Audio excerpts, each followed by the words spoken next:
Hello.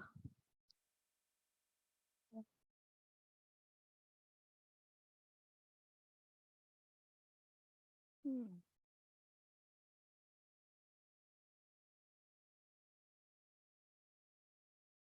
So wonderful to see you.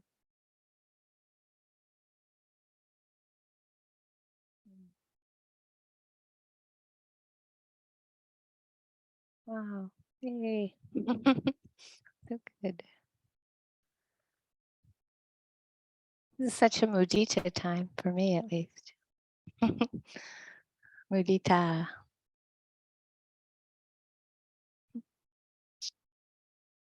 You might take the time to see your Dhamma friends.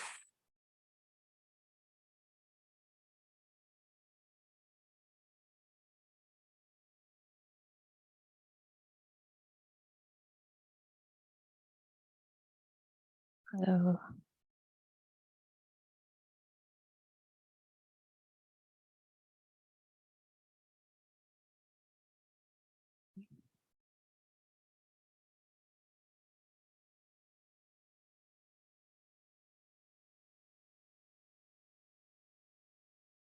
I like to guess the weather wherever you are by what you're wearing. Looks hot some places and cold some places. It's amazing. Mm.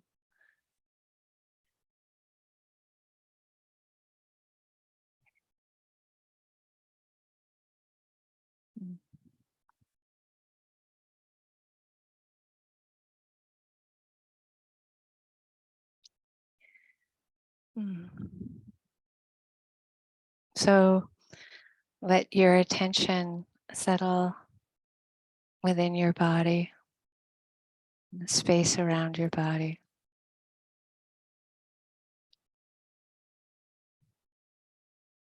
Sometimes it's helpful to understand how we, as an individual, find our connection to our heart, mind, because it's often different for each of us. Sometimes I find it helpful to just physically take my hand and touch the chitta sense door, mind, heart,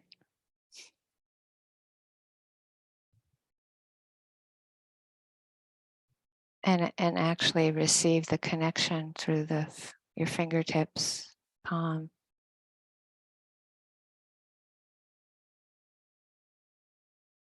It's like finding consciousness itself.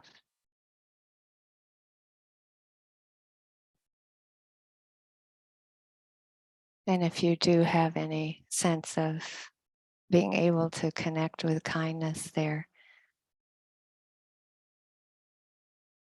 we connect with kindness everywhere.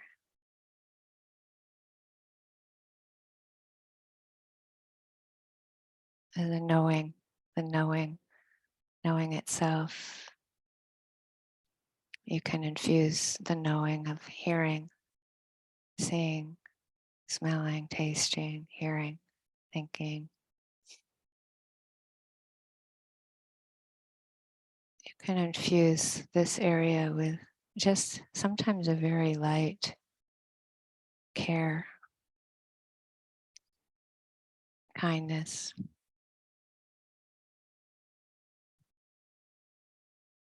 Its nature is to be tender, so one can connect with what is already there, which is tender.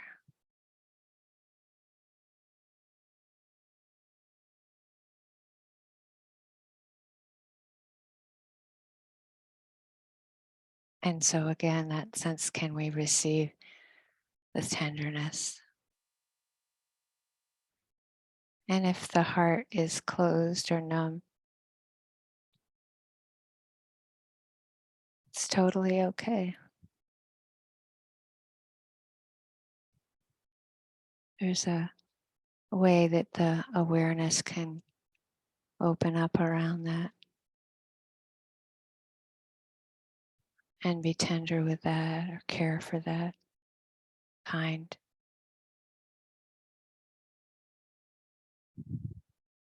So we learn to connect without controlling, just by simply touching our heart center.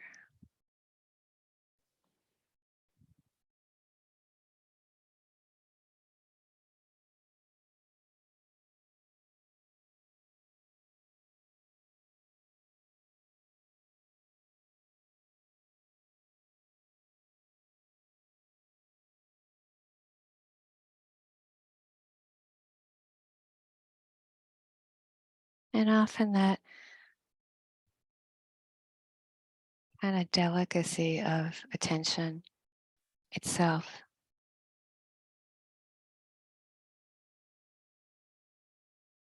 if we're like just allowing that, making more space around it with our attention, it's just more natural to kind of open up the attention and receive sound directly through the ear door,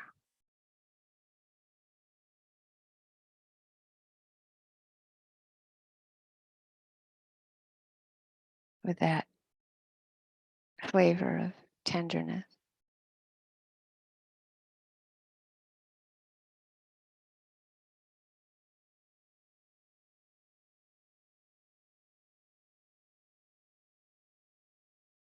Vibration, texture, including the silence.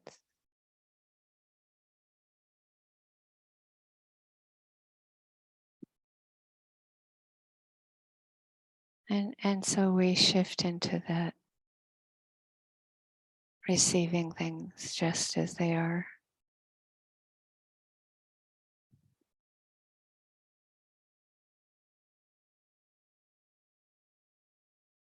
We understand that we can't control the pleasant, unpleasant, neutral sounds happening. So out of that understanding, the attention again can open up to receiving life just as it is.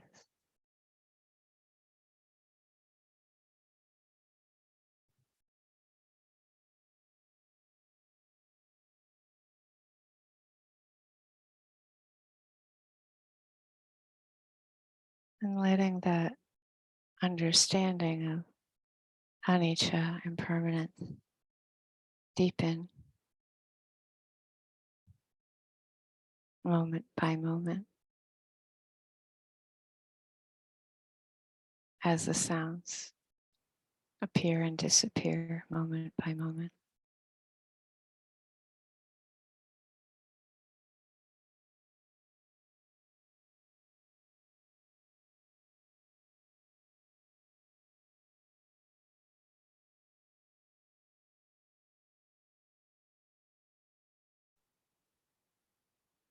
And then if you can like greeting the sensations in your hands with that already there tenderness.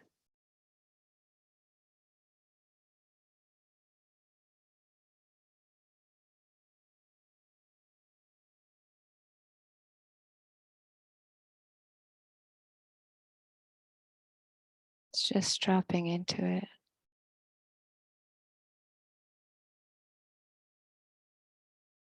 Letting the attention open up and receive it directly. All the changing sensations of life.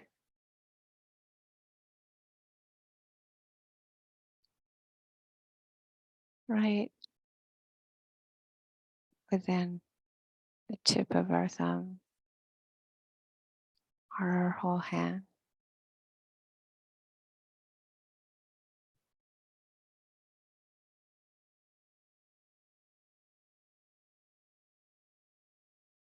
or hands.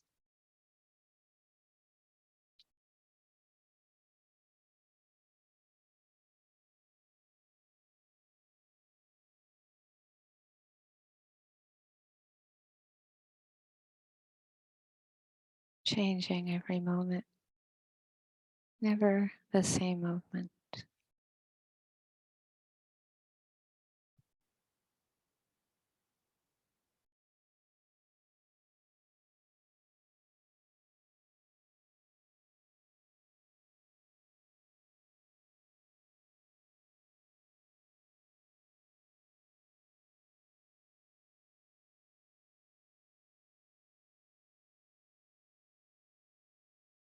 And from there can be a great ease of just shifting the attention a little bit.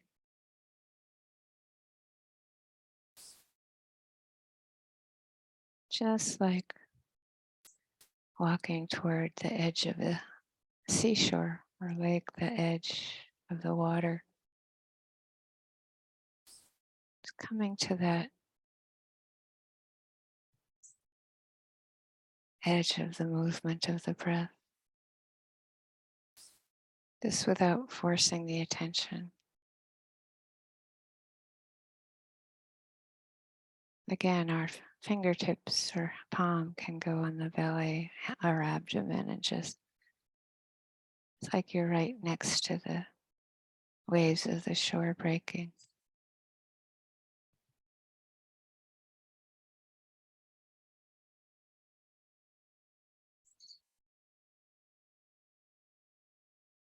Air element and its movement.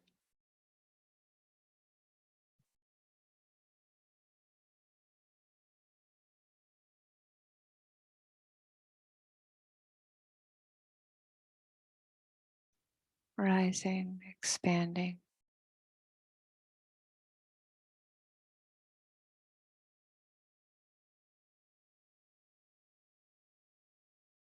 And falling, disappearing.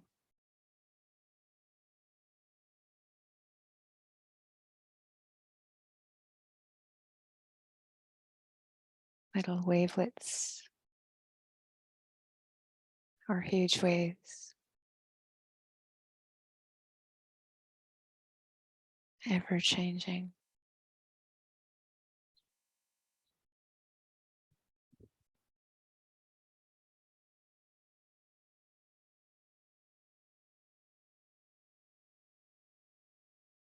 Its nature is to appear, live, and disappear.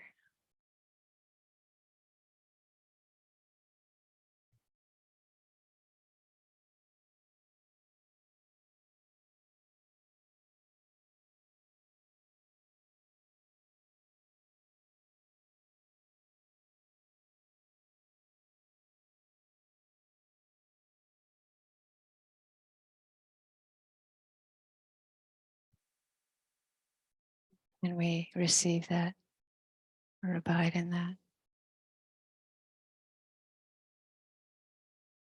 Just with one rising movement or falling movement, or half.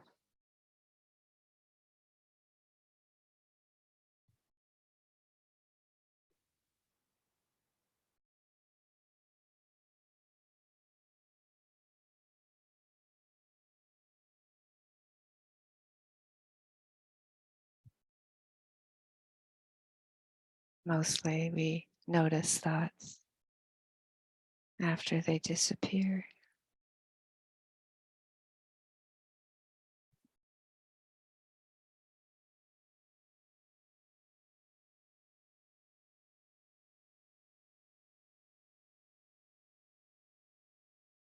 Sometimes by the time we accept that anger is happening, it's already gone.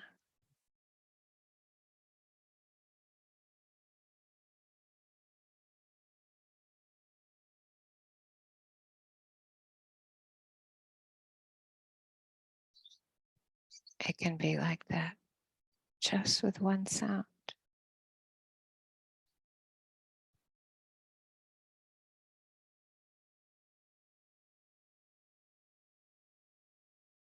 So much of the sitting is taking your time with whatever's appearing.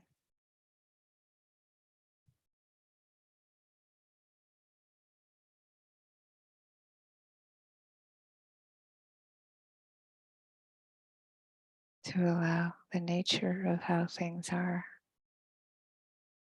not how we want them to be.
Thank you, Kay.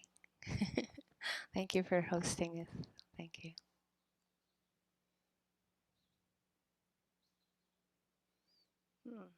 Do you have any questions about your practice today, this week, your life?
Nicole, hi.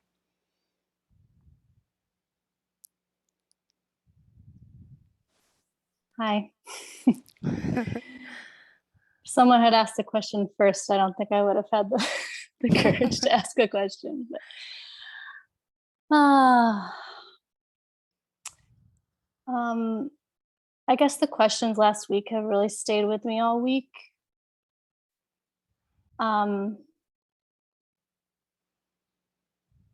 And particularly this idea of like having to earn. Well, here's the thing. After that whole discussion of grace, I started to really think deeply about what that word means for me. And I asked a spiritual friend, and his answer was that which is given and not earned. That was hard for me actually to hear and kind of process over the last couple of days, because it made me realize how much I feel like I can earn things spiritually, and just how much I'm trying so hard all the time. Yeah, I don't know if that makes sense, but lately it feels like such a roller coaster. Like a week will be such a roller coaster. So yeah, I don't know if that is a question, but or enough, but do you agree with his answer?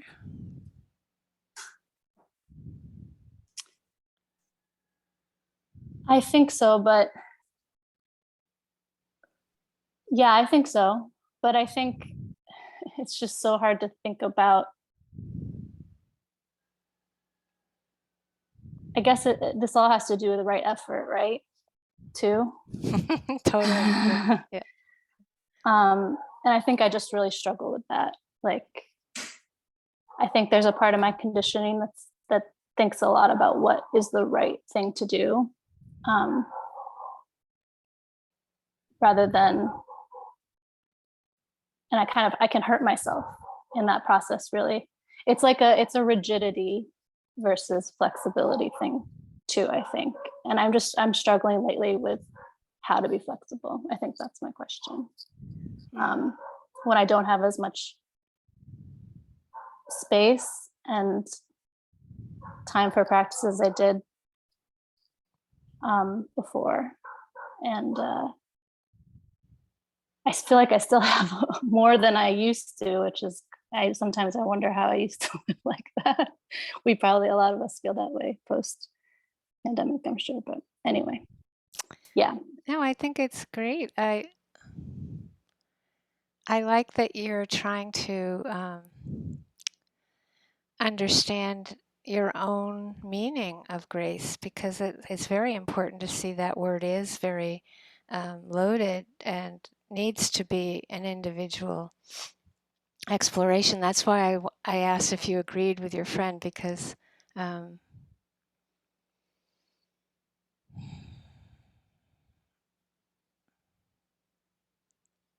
there's certain kind of things like Sri Nisargadatta Maharaj said in a question and answer period in the book I Am That, that we make effort until effortlessness asserts itself. And I think that's just like such a brilliant answer, because we all like effortlessness, but actually there's also this other side to effortlessness, which it happens out of a kind of dedication to practicing when we don't have effortlessness. And I would say the same about grace. It's like it's given. In fact, the experience of it is that it feels like one didn't do anything to make it happen. That's kind of the nature of it, like deep equanimity. And I think that there's a level to which, if there isn't a certain level of attempting to practice that effort, then the grace won't appear. So, using the word earned, again, that's a loaded word, right? Like, and so that I think that when we say something like effort that isn't attached to striving, right? Like we always have to talk around these words, because effort, again, when it's linked to striving, is very dangerous and damaging.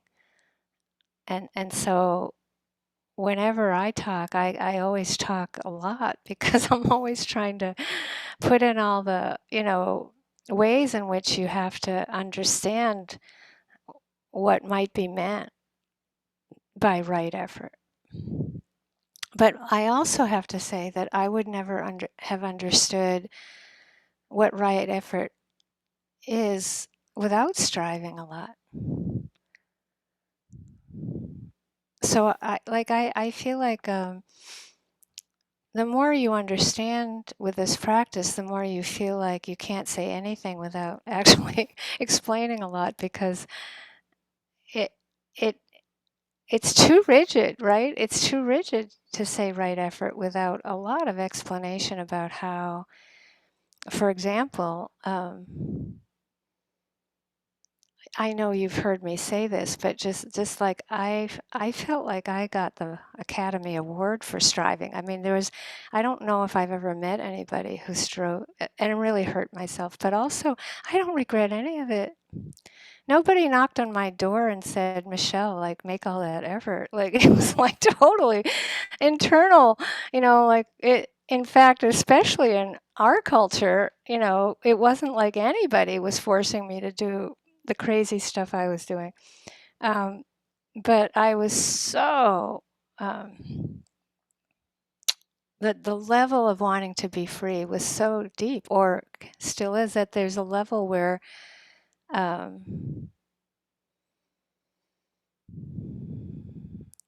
I see that one can't make perfect decisions around how one makes effort.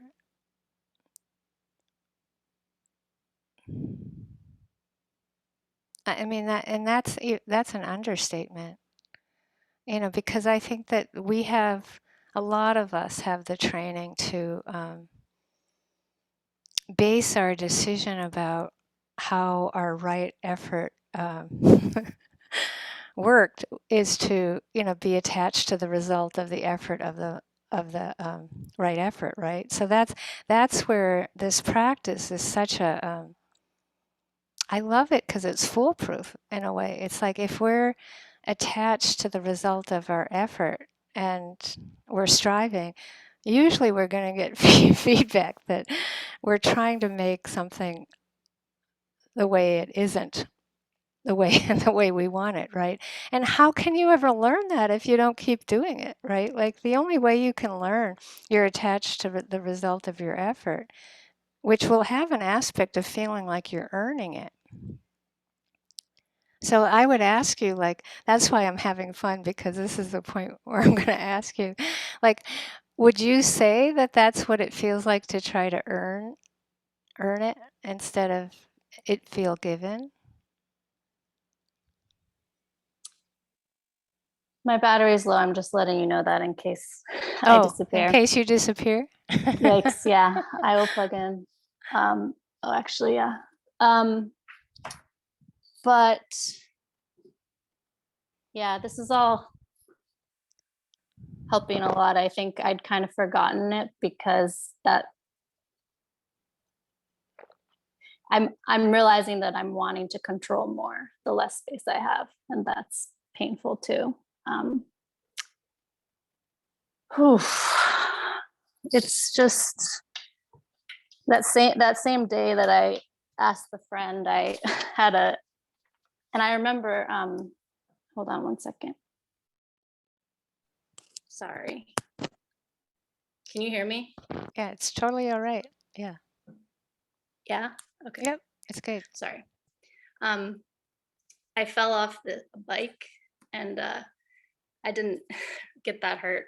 It wasn't moving, um but a lot had happened that day where I could kind of just see in real time that there were these, like the causes and conditions playing out and that I didn't have space and that things were keeping to like continue to accelerate until I fell um and then I thought that in a sense that's sort of grace that it wasn't worse in a way. I don't know if that makes sense. Oh, Um yeah.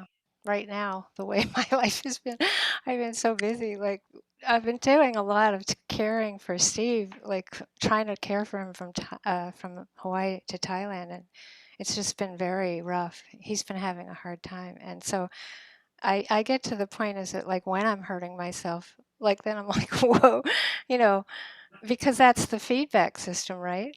right. And I feel like you can do that without judgment. It's like there's circumstances in life where you tend to like be in where you were, right? It's not like you were probably choosing like, oh boy, I'm at the place where I'm gonna like I fall, right? That we're not usually doing that on purpose. Mm, So that so much happens from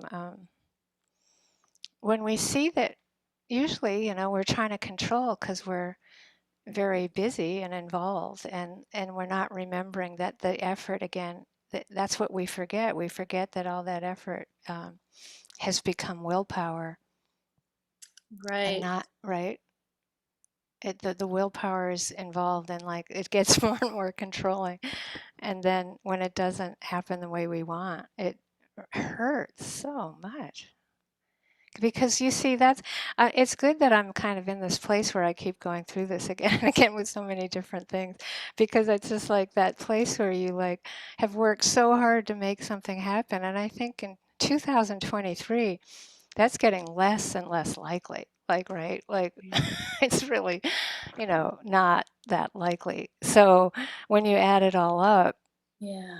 I do think that you didn't get hurt is a kind of grace, yeah, because it's like a wake-up call without real damage.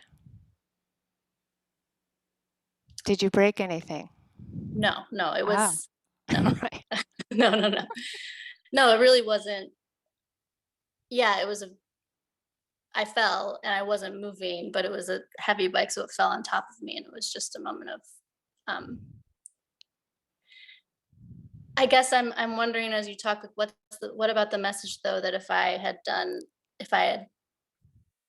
I mean, that I could have, yeah, see, that then I'm getting into I could have earned a different outcome and And that's doubt. oh, okay, That's that sneaky little hindrance. yep, yeah, okay, But it's all part of the package that I guess,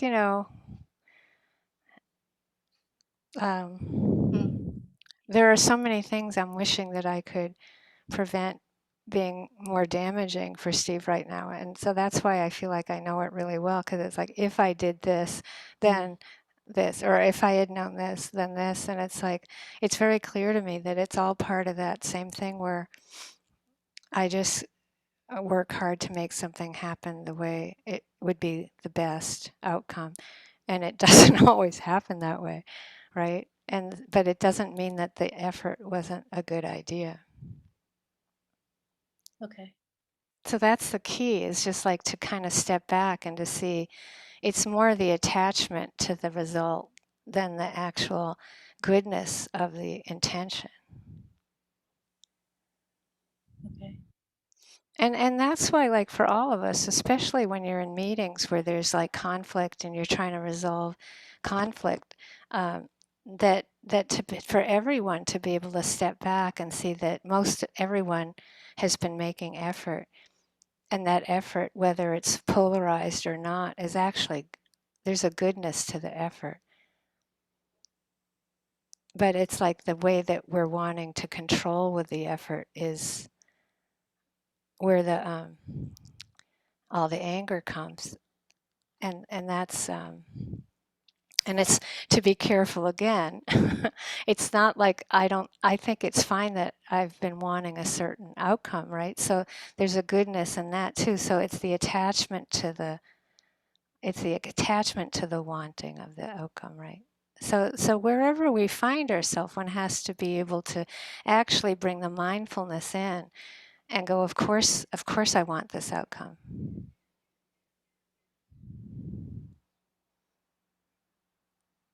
Right. Okay. Does that make sense? Yes, it does. Thank you. Yeah, and it, like, I can see it. It's just like it takes time to, like, that's why I'm you're probably hearing me mention it more in the instructions, because it's like we're taught to move on from everything, like a sound, an emotion. We're not taught to drop in and take our time with anything hardly. And so that the key here for you is, and I'm saying for myself at this place in the juncture in my life, the key for me is a consistent, like, oh, of course I want that. Anybody in their right mind who has an ounce of compassion would want that. Yet, okay, what is happening, and how can the flexibility again? You've mentioned flexibility, so there's that sense of, but when you're tired, flexibility is not as accessible.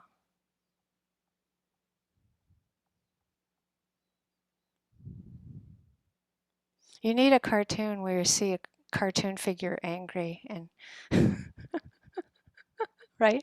It's like that's the key, is just like taking yourself out.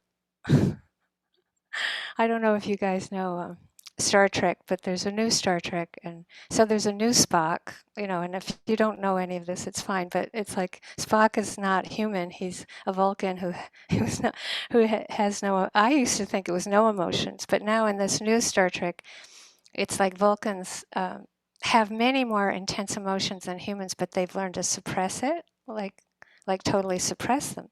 So in this show, there's been some like crazy, like, accident in space, and Spock has become totally human.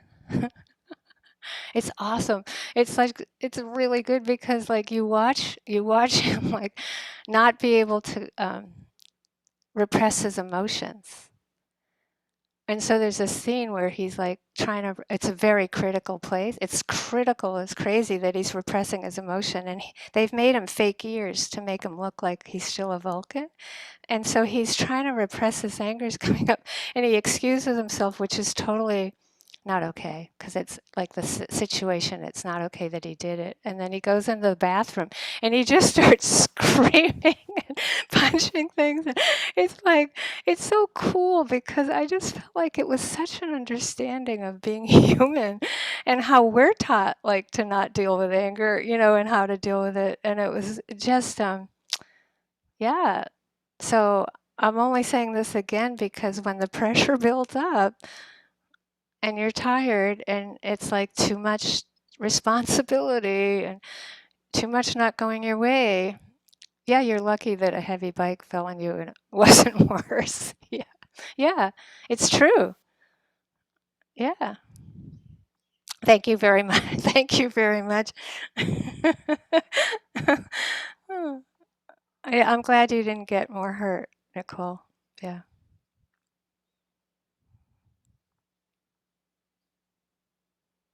And thanks for being so vulnerable. Yeah. Yeah.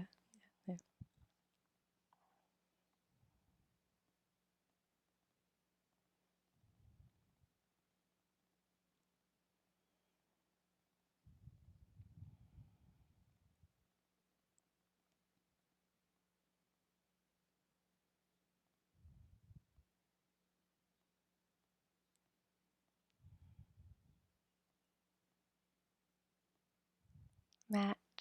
Hi, Matt.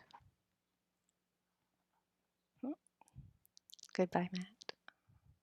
Wasn't Matt there? Wasn't Matt? Hi, can Where you are hear you? me? Yeah. Okay. I can hear. There you Can you are. hear me? Okay, great. Yep. I can Okay. hear you. Yep. Great. So, yeah, I have a question. It's kind of similar to Nicole's in a way.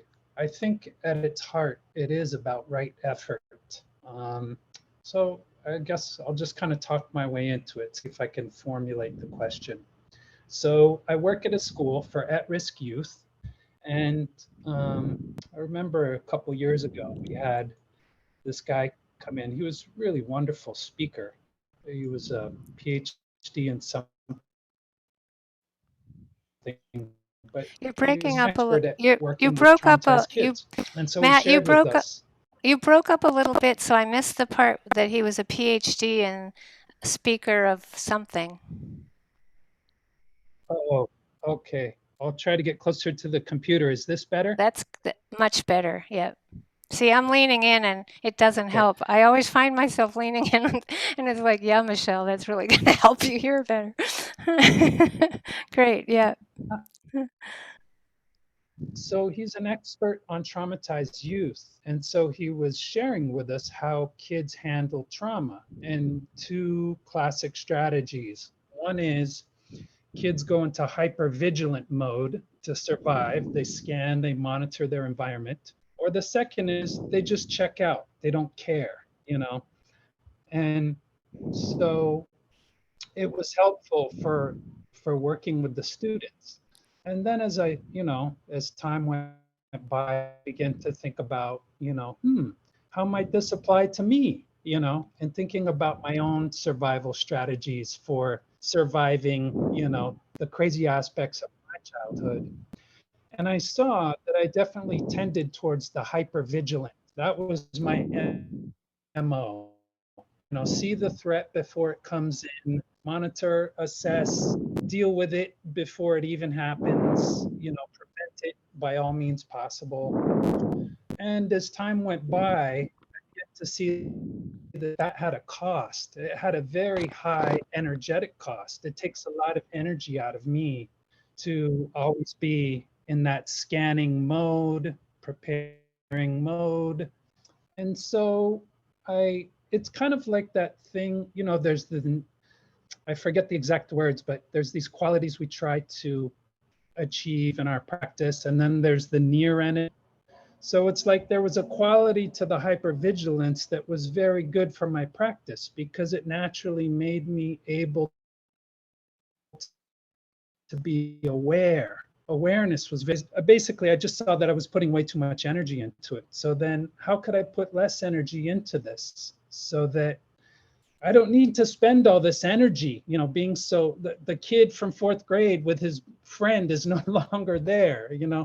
So, but I'm responding as if that were the case. So what if how to liberate some of this, how to be mindful, how to use that natural ability of awareness, but to let go of this huge volume of effort that goes into it, and just have it be lighter. And maybe part of that is also reframing or choosing new ways to respond to a situation. I'm in a work meeting and now the bully kid and his friend are, my administrator. Maybe the way is to just be direct. I don't know. Anyway, it's it's kind of a question and I guess kind of a amusing. It's a great question. And I was the kind that took into the hypervigilance. I'm so good at hypervigilance. When I can walk in a movie theater and pretty much know where everyone's at in the whole movie theater. I have it all checked out like that. I know what you mean by hypervigilance, and um, I think you can harness that beautifully for practice because all it takes is relaxing. I mean, literally, like it's like all you have to do is like, because hypervigilance is aimed pretty much with the, you know, really just assessing danger, right? I mean, it's the hypervigilance, the effort. We're talking about right effort, I think, because you mentioned Nicole's question, but it's like the right effort. It's just like that, the awareness itself checked out versus hyper. The middle path is basically having the awareness be really mindful, which is ready for anything to happen. And I think that I've said this again and again, but when Sayadaw U Pandita described mindfulness as an awareness ready for anything to happen, that was great. That's great for hypervigilance. Like how, like like that's perfect. All you got to do is relax, Matt, because your system is ready. Your system is geared to be looking for whatever is ready, to happen. It's just that there's an expectation of dukkha, right? And so that's not so unwise because anicca, dukkha, and anatta is the truth of things, So it's like harnessing it to that that you really never know what's going to happen. My background is you expect the worst, so like that's off, right? It's like you're not expecting anything, not the best, the worst, or the neutral. It's just like the lowering of expectation, the lowering of expectation. And so much of it, at least for me, it was like just coming back to the word relax, receive, relax, receive. Because when you're hypervigilant, you can't receive. Your system is it's too ready for the next and the next and the next. So it's like, yeah. Yeah, so it's just that I wouldn't make it too complicated because it isn't. It's much more a sense of the awareness itself that's ready for anything is not the problem. It's just like ready for the worst is, is the issue, right? Right. But that to see that, I think that I remember describing mindfulness or even the Brahma Viharas or the seven factors way back in my early teaching as a kind of protection. And I would get a lot of flack from other teachers about it, but it was like, I realized that it was true. It's like the truth is that all of these things are a greater and greater protection, no matter what type you are, so that the type that is, numbing, checking out and numbing is also something we all do. Even if you're hypervigilant, at some point you have to pass out. I think of hypervigilance as like a hummingbird. Hummingbirds are so high energized that they actually have to go into hibernation many times a day. They don't call it hibernation, they call it torpidity. And they just hibernate. Like they go on someplace and they stop and they go into a hibernation state because they have to. And so there is some way that you will have to do that as well to like survive that level of extreme energy. And that's okay. It's like for that, again, each type, there's a lack of safety with the person numbing out. There's a safety and protection in it. And that has to be respected. Now you're going to get into my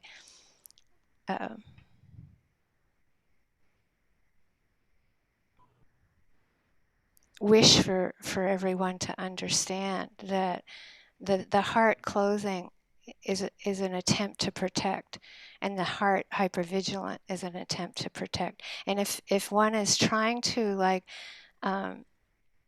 pull those petals open and make it different, make this nervous system different that protected us for so long, it's not going to cooperate. It just isn't, because that part is smarter than us when we were young, and it knows better how to protect us. So it's like a great bow. So much of it is bowing to how we are and loving ourselves for surviving in that way. And this is going to help you with the kids you work with, because if people get this idea that, oh, they can fix it versus respect it, accept it, and see if you can relax it on the hypervigilance stage, and on the numbing place, you understand it, you accept it, and then you see if there's a little way that the system can feel safe with a little less numbness. Yeah, it's very gradual, and of course we all have these places. All of us, we're human. We have these places that we learn to protect ourselves. The hindrances, for example, Mm-hmm. greed, good old greed, hatred, and delusion. Yeah, so it's the human existential predicament. It takes so much respect for all of us with each other's defense systems. Thank you. That's very helpful. And I like the part about just, playing with small shifts, because that's what, the body or mind or psyche can accommodate potentially. And what else? And I guess, yeah, it was just an insight into allocation of effort, allocation of energies, to just I don't know, a window or an insight into maybe if I moved 5% from this area over to this area, yeah. It's a lot of it is Thank you. getting a relationship with the thing that we think we have to get rid of. And so if your system will cooperate if you collaborate, right? So your system maybe just heard 5%, and it's like, oh boy, maybe Matt's going to start get interested in me, right? Like there's like this glimmer of hope that maybe you're going to want to have a relationship with hypervigilant, because no one else is going to do it for you, and that's the hard part. It's like, somebody might spend a few minutes saying, wow, your hypervigilance is interesting, but there's often a hidden motivation to change it. And so like that won't make your system feel safe.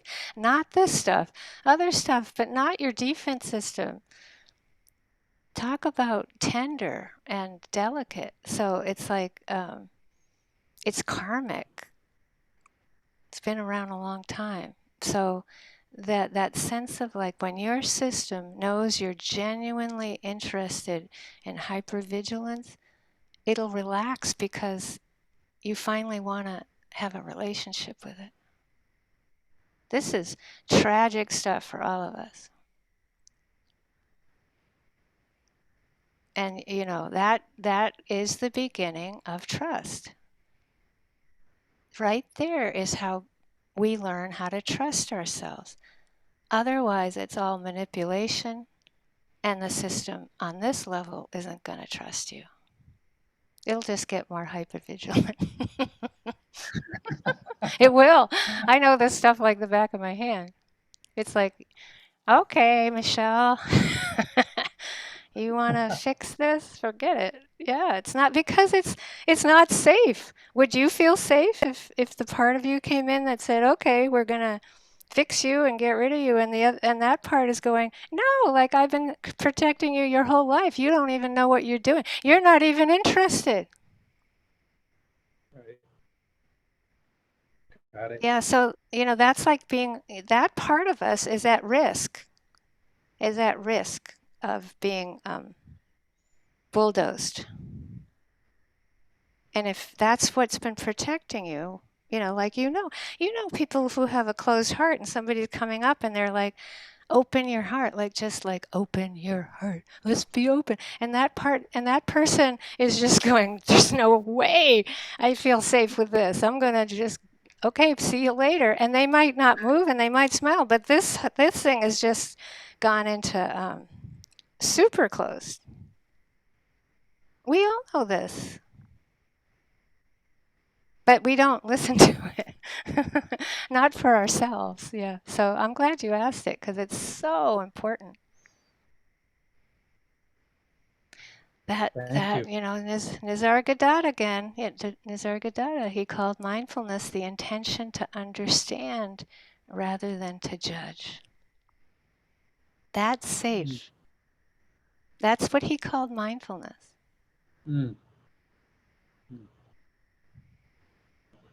A little bit of that goes a long way.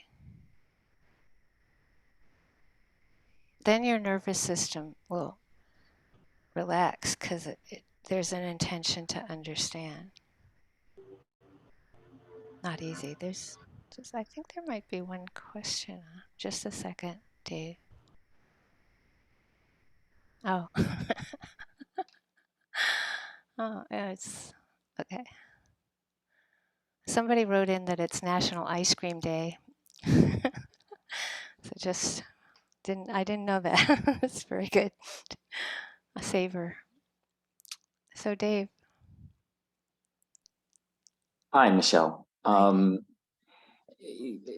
Your conversation with Nicole and especially with Matthew just really tapped into something for me and thank you, Matthew. That was a focusing question because it's, I have chronic trauma issues from earliest of childhood as an infant, precognitive. And so this hypervigilance is built into my nervous system.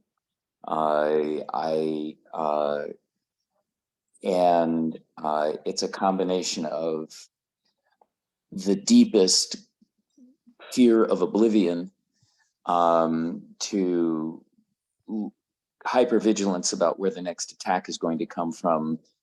And on top of that is a protective, self-destructive impulse to hurt myself before someone else can. And it preemptive strike. Yes, a preemptive strike. And where this practice has been so helpful for me is to be able to see the larger, the hugeness of it, really. I liken it to a video sync track. I mean, this is too technical, but in video, there's a track that's laid down so that all of the elements can line up. And my sync track is going dot, dot, dot, dot, dot, dot, dot, dot, dot, dot. And my brain races and I'm sorry, I'm getting into it. And I have to figure things out. And I have this music on hold when there's nothing to figure out. There's this motif of music. It drives me crazy. It just goes through my head. It's weird. But what I've been able to do with this practice, first of all, because this is all energy, it's just energy that's in here. And by sitting and just attending to the body, which isn't anxious, my butt on the chair isn't vibrating, and that becomes a baseline. And then I can see this energy, this sort of Vesuvius that's going on in here. And the challenge for me has been to de-identify from, I'm scared, I'm panicked, I hate myself, I'm angry, I'm all this, and just see the energy that is all of that. And I guess this goes along the line of what you're saying, that, and also right effort, I'm showing up, I'm attending, but if I in any way try, then I'm hooking into that sync track. I'm hooking into that energy, and I get sucked up into Vesuvius. And sometimes my entire sit, tonight's sit, well, it's tonight here, I'm on the East Coast. But tonight's sit for me was simply feeling my heartbeat, the cardiovascular pressure, there was blood going up into my head. I feel this pressure up in here, but it's not muscular pressure because I'm attending to the body and just watching Vesuvius happen. And then I think, dang, I hate this. And I wish this could be different. And then I see that. And what has really helped is I now practice a lot of times my hands on my chest, which connects me to my heart. And just what you were saying, I've kind of realized I didn't do this to myself. This was the conditioning that life did within me, just as I don't necessarily choose what thoughts come up, and that it was protecting me. And I try to bring metta to it and honor it and love it. It's challenging, but I'm having more success with it lately, which is lovely. And as you said, when we get tired, I'm coming down with a cold. I have much less headspace right now. And when I can't have that awareness, at least I know what's going on. So that as I sink into the crap of it and can't de-identify from it, I can at least say, this is a shitstorm. That's okay. I'm having a shitstorm right now. Pardon the language, but and I appreciate your responses, because that's really helped coalesce for me what I'm doing. It's reaffirming. And the other thing, I don't know, Matthew, if this helps, but I do long, slow exhales and bring love to it. And sometimes I just say slow, slow. And my system responds slow. Or sometimes I just say now. It gets me out of the thoughts now, but in that long, slow exhale. And it honestly, the Vesuvius goes on, but by the end of the sit, I mean, right now I feel so much better than I did when I started. So I can't say it was a pleasant sit, but I'm feeling a hell of a lot better than I did when I started. So anyway, I just wanted to say that's great, and it's great, very clear, and very lot of work you've done on it. A lot. I really appreciate it. The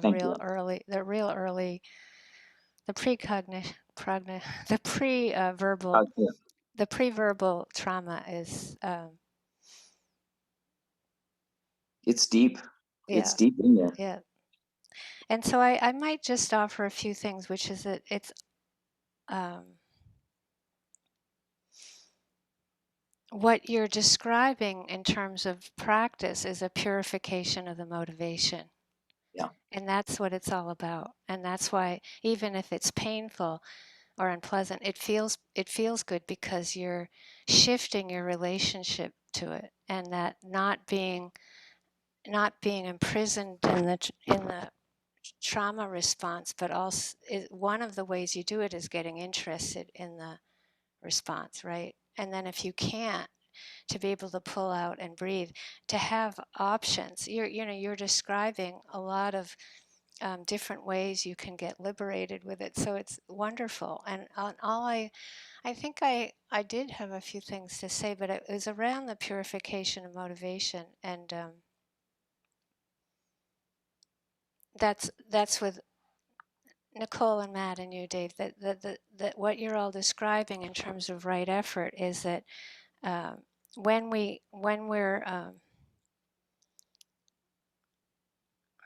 say what you just said, it's like, even though it's unpleasant, I was able to be with it. That's the purification of the motivation, right? Because you weren't trying to make it better or more pleasant or Right. more neutral, you were actually relating to it. And that's how that on a deep level, that's what makes the system relax, is you can see, like with any trauma, it's like, I feel like I know so much about it that it's like, it's especially pre-verbal, or in the womb, it's like, it's that lack of a witnessing that is the issue, because to get a witness for that versus being in it pre-verbally and just being in it, that takes a lot of work. That's why I know you've already done a lot of work.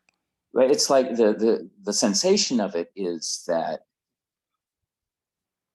the personality that was built as I matured was built on a foundation of that early Right. trauma. So it's like a corroded, corrupted foundation.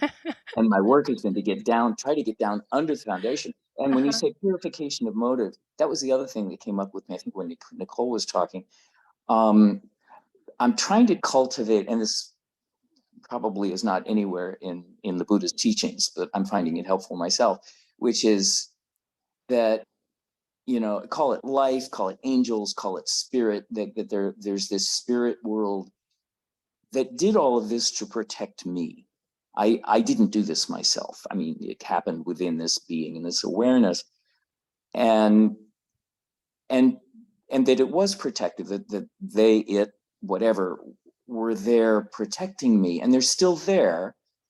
And if I can, and what I try to do now is, there are different words for it: let go, surrender.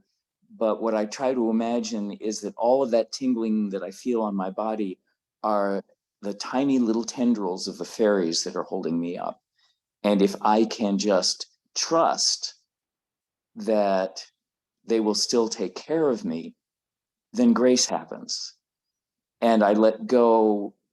And my effort is to let go, or to trust that life will carry me because it brought me this far. That's my work right now. Yeah, and that's a relationship Yes, exactly. that saved you, and it's something to be respected. Yeah. Thank you. Yeah. So I am going to add one little thing in here for you to, you might already know it, but I'm just going to reinforce it, which is that basically, without greed, hatred, and delusion, there's just vulnerability. When they're not present, there's just vulnerability. And that there's an aspect to dukkha with that, because there's that truth that anything can happen, right? So that anything can happen is vulnerable. That's the truth, moment by moment. And so the wish to harm oneself is a form of self-hatred, which is very important to acknowledge as a form of protection. So I'm saying it just for everybody, as all for yourself, because when you find yourself moving in that direction, rather than to try to stop it this way, stop it, it's to be able to see that it's actually aversion to vulnerability. Yeah, vulnerability is the scariest thing in the world. Right. So, but it's really, it's scary, and so there's aversion to it, right? Yes. And then I just want you to understand that that movement to hurt yourself is aversion to the vulnerability. It's not your fault. That's my deep work right now. Okay. I'm and being more granular and seeing where it comes up. It's stuff that I'm not, it's like in any moment, in any encounter, like right now with you, there is this urge coming up saying, she's thinking this, she's thinking that, all these people, and there is this blame myself first thing. It's my fault. And right. I'm really just hand to the chest. It's not my fault. Right. forgive myself. And the other one was treat him gently. Speaking to myself, Right. treat him gently. And You I'm know, going and to add something in. go for it. It's okay to hate vulnerability instead of yourself. Instead of yourself. I Yeah. want you to take this in. I Okay. want you to take it in. I want you to write it down. It's okay to have aversion to vulnerability because that's what you're running from. Mm-hmm. And all the other stuff you said is great, so I'm not negating it, but I don't have that much time. And I want to Yeah. make No, I sure appreciate it. that that's what this is, all of us humans. I'm bringing it up for everybody. Mm-hmm. It's like the aversion to vulnerability is so intense. It's the aversion to dukkha. And so just to know that there's many other ways to deal with it, but one is just to allow the aversion to it. Yeah. Okay. And Okay. because what we do is we pick an object for it. We have Mhm. the anger at everything else, and mostly for someone from your background, it'll be self-hatred and self-blame. So I'm trying to unwind it for everybody. Yeah. Yeah. So it's very important. I'm glad you brought it up because self-hatred or hatred of others is all a defense. It's an attempt to protect ourselves from the aversion to the vulnerability. So if you let yourself hate it, that's the first step. It's allowing it. It's fun.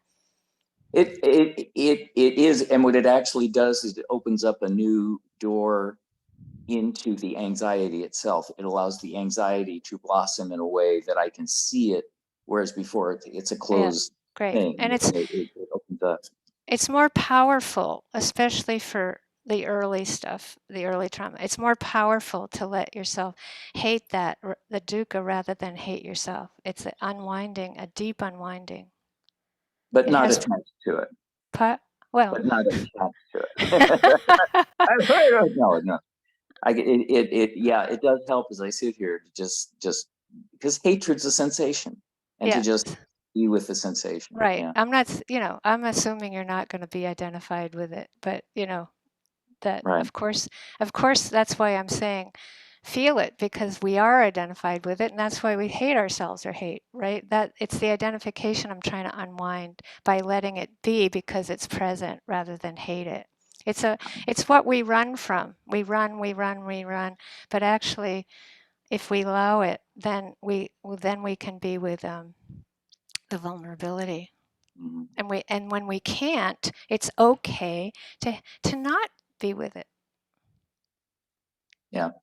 That's all the aversion is trying to do, is say, I don't want to be with aversion. Sorry, I don't want to be vulnerable. And we say, yes, you have to be vulnerable, and that it doesn't work. Thank you. Very helpful. Yep. Okay. Great. Really. Thank you. Yeah. We did a lot of work today. Good job. Great. That's a lot. Mm.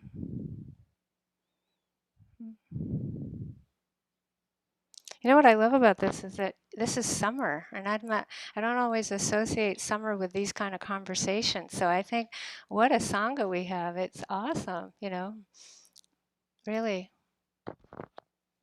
If this is summertime conversation, we've made a lot of progress. I mean it. Mm. So have a great week.